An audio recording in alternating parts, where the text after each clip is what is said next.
The most financially successful period in NBA history will continue uninterrupted for at least 6 more years after the league and its players reached a tentative agreement on a new collective bargaining agreement that will begin this summer.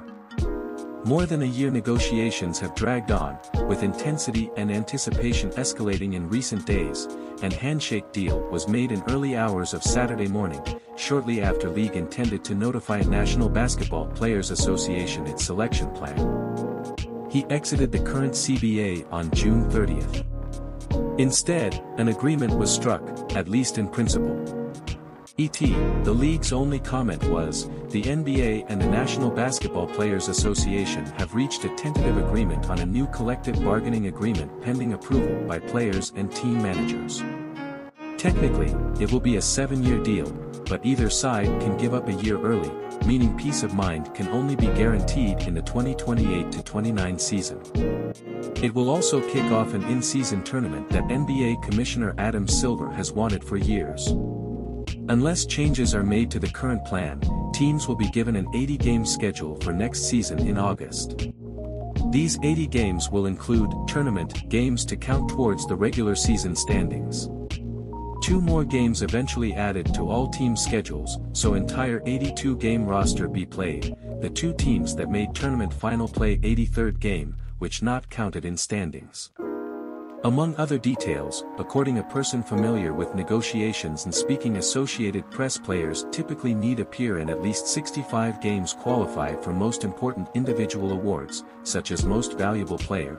Maximum value of contract extensions will increase, and a third 2-way contract now be available for teams, which could potentially see roster sizes increase from 17-18. The person spoke on condition of anonymity, as neither league nor the National Basketball Players Association has made details public. Another new part of the CBA will be a second luxury tax level, which, when reached, will prevent teams from using mid-tier exemptions to sign players. Given that some teams wanted a so-called upper cap, this was a clear compromise. Tax bills, like the reigning NBA champions Golden State Warriors, and those that aren't. Golden State's Draymond Green on Twitter, the players are losing again. Mid and lower spectrum teams aren't spending because they don't want to spend. They want to lose. So just increase their ability to spend to increase them. They keep cutting through. And that's why we rushed to a deal. The new CBA will not include a return to policy that would allow high school players to enter the NBA draft. It's been discussed and has been on agenda for months, but the rule isn't going to change anytime soon, probably during next CBA term, at least. We also appreciate that having veteran players who can bring 18-year-olds with them really pays off, NBPA Executive Director Tamika Tremaglio said at an NBPA press conference during All-Star Weekend in February. And so, to be quite honest, absolutely anything we would consider should include an ingredient that would allow veterans to be a part of it too. Silver said on Wednesday, at an 2-day Board of Governors meeting, he is hopeful an agreement will be reached by end week, a clear positive sign. The current CBA, which went into effect on July 1, 2017, came after 6 seasons or with a joint option for the NBA or NBPA on June 30th of this year.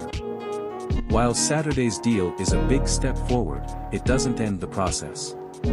Owners will have vote on what the negotiators decide, and players will have to vote approve the deal. Next comes original writing of the document, latest CBA checked at around 600 pages containing around 5,000 paragraphs and 200,000 words. Most will be the same, most will need to be reviewed.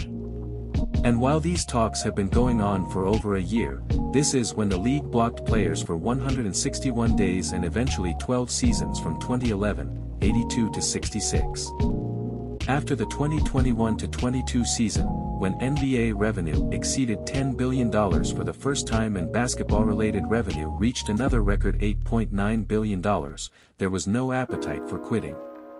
Silver said the NBA is on pace for more sold-out games this season than ever before.